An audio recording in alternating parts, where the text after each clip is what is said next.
¿Sabías tú cómo era Tela hace 500 años? ¿Por quién fue descubierta y conquistada? ¿Cómo ha logrado coexistir económicamente?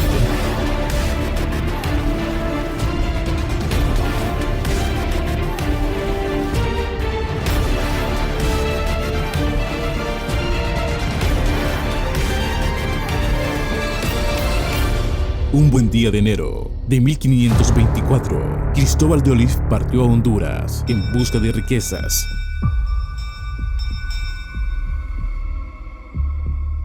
Unos dicen que junto a Pedro de Alvarado, bajo las órdenes de Hernán Cortés, fueron enviados desde el puerto de la Veracruz para conquistar a Honduras y buscar un paso al Mar del Sur,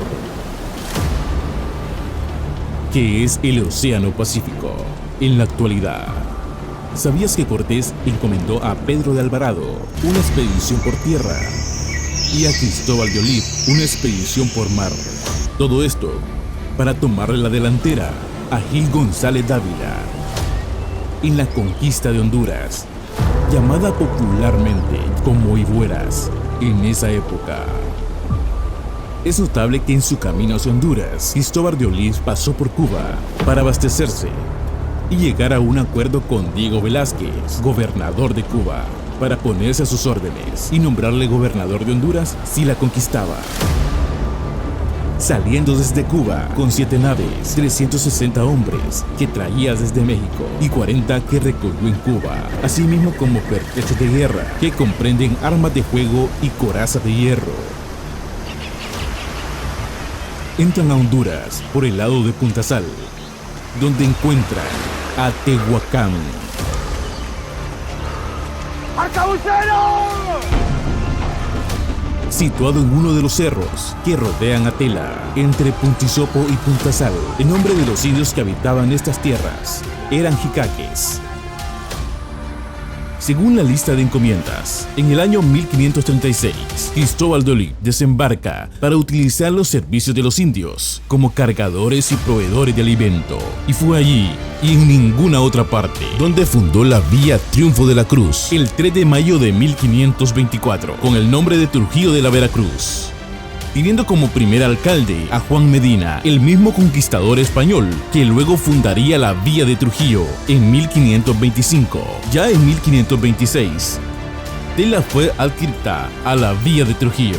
Junto a Cristóbal de Olid le acompañaba un capellán de nombre Juan Pérez de Velázquez, que fue el primero en bautizar a los indios de Tela.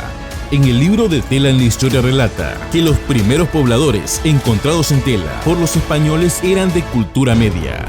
Vestían bien, vivían en casas grandes y cómodas de vara y manacas. Conocían la navegación a lo largo de la costa y las islas de la bahía, Roatán, Guanaja y los cayos de Belice.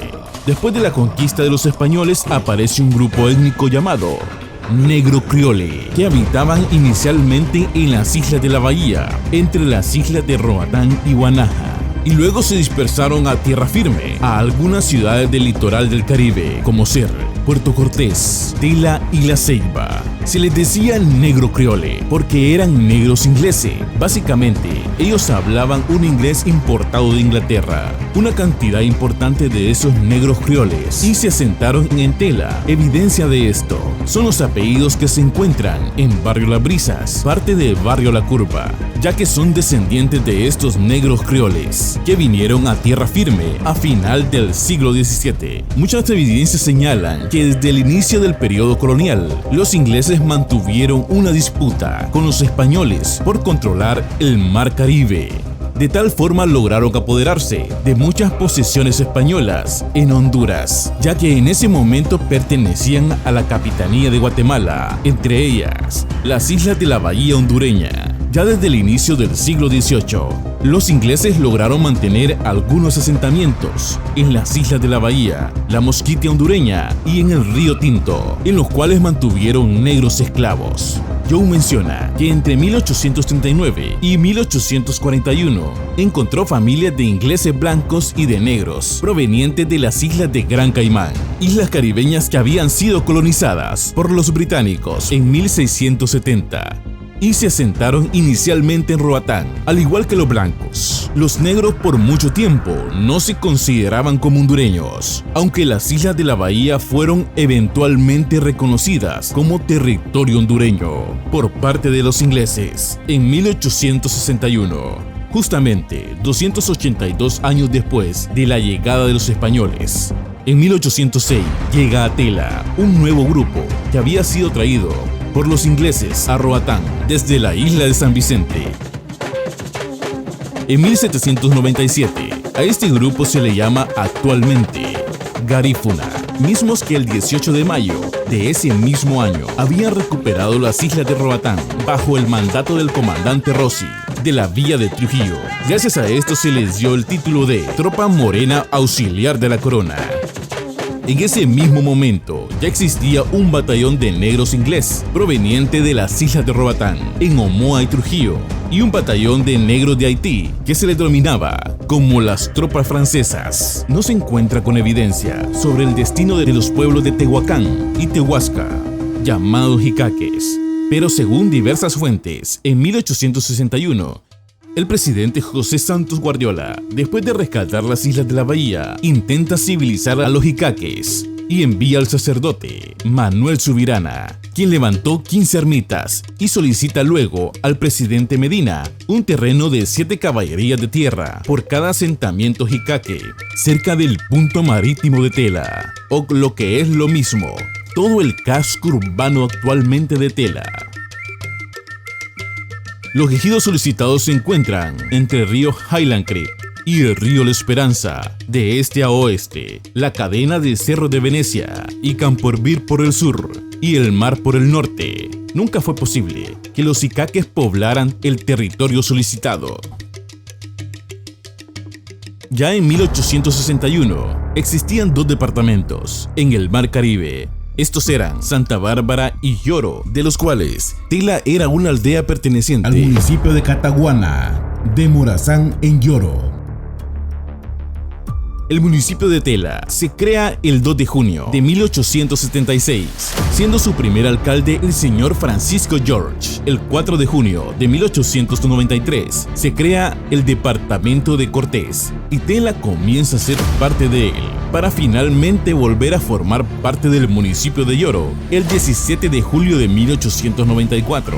8 años después, formaría parte integral de un nuevo departamento. El departamento que hoy conocemos como Atlántida.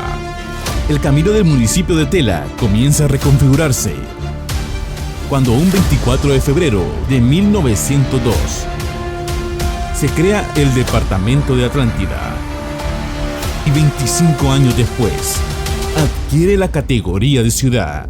A partir del año 1860, Tela resurge con una producción de banano y se fomenta la agricultura y la ganadería. En el acta de corporación municipal del 14 de marzo de 1886. Comenzando en esta época, recibiendo los barcos procedentes de Estados Unidos, utilizados principalmente para la exportación de banano. En 1911, comienza a operar la primera compañía bananera, IACC Cooper de Utila, estableciendo su puerto principal en Punta Sal, hoy Parque Nacional. Janet Caguas. Esta industria creció tanto que la municipalidad de Tela, por medio de su alcalde, Carlos C. Bolet, mandó a acuñar su propia moneda a los Estados Unidos de América. Un evento importante ocurre en el año 1913, cuando la municipalidad de Tela celebra un contrato para la construcción del muelle, el mismo que se construiría después en el símbolo del orgullo y de trabajo teleño. En el año 1916 se construye el edificio de la contaduría. Nuestro mayor esplendor se da en la primera mitad del siglo XX, cuando monta operaciones la United Fruit Company y encomienda a una de sus subsidiarias, la Tela Fruit Company, un contrato para instalar la luz eléctrica, agua potable, la planta de hielo y el hospital. El 20 de octubre de 1918 abrió operaciones el Banco Atlántida, convirtiéndose en el único banco de la ciudad durante 53 años. Luego, en 1928, se construye el edificio del Mercado Municipal de San Antonio, con fondos donados de la Tela Ray Company. En 1930, la United Fruit Company se traslada al Valle de Sula, trayendo estos problemas de desempleo a la ciudad y luego para complicar más las cosas. El 5 de abril de 1933 se produce un incendio que destruyó la mayor parte del área comercial de Tela. Ya en 1976, la Tela Rail Company devolvió a la municipalidad de Tela las tierras que ocupaban. Un mal día del año 1992, un voraz incendio destruye el muelle de Tela. Esto provoca un aumento en el gasto de contratación de los contenedores y furgones, lo que trajo como consecuencia que la compañía comenzara a cerrar operaciones, las cuales finalizan con el cierre de todas sus oficinas en la fábrica de cajas y el hospital de la Tela en el año 1999. Desde el momento que la compañía devolvió las tierras que ocupaban, el pueblo teleño comenzó a sufrir ciertas necesidades y fue evidente buscar nuevas fuentes de empleo. Y es así que a partir de 1980 se comienza a impulsar dos actividades importantes que con el paso del tiempo se convertirían en las actividades que configuran el entorno económico de Tela. Estas son la producción de palma africana y el turismo. El esfuerzo dedicado ha permitido que Tela se convierta en el tercer productor de aceite de palma del país, albergando empresas como Aurotor, de las cuales producen Clover Brown, Campo Fresco y otros productos derivados de la palma aceitera. Hoy por hoy es la capital turística de Honduras, teniendo entre sus zonas protegidas una parte de la tercera barrera coralina más grande del mundo y, según diversos estudios, la segunda más sana. Tela actualmente es pasión, turismo y producción agrícola y ganadera, construyendo un futuro sustentable con la misión de enorgullecer a Honduras por ser la primer población encontrada en Honduras, en el primer territorio conquistado por los españoles, en Higueras.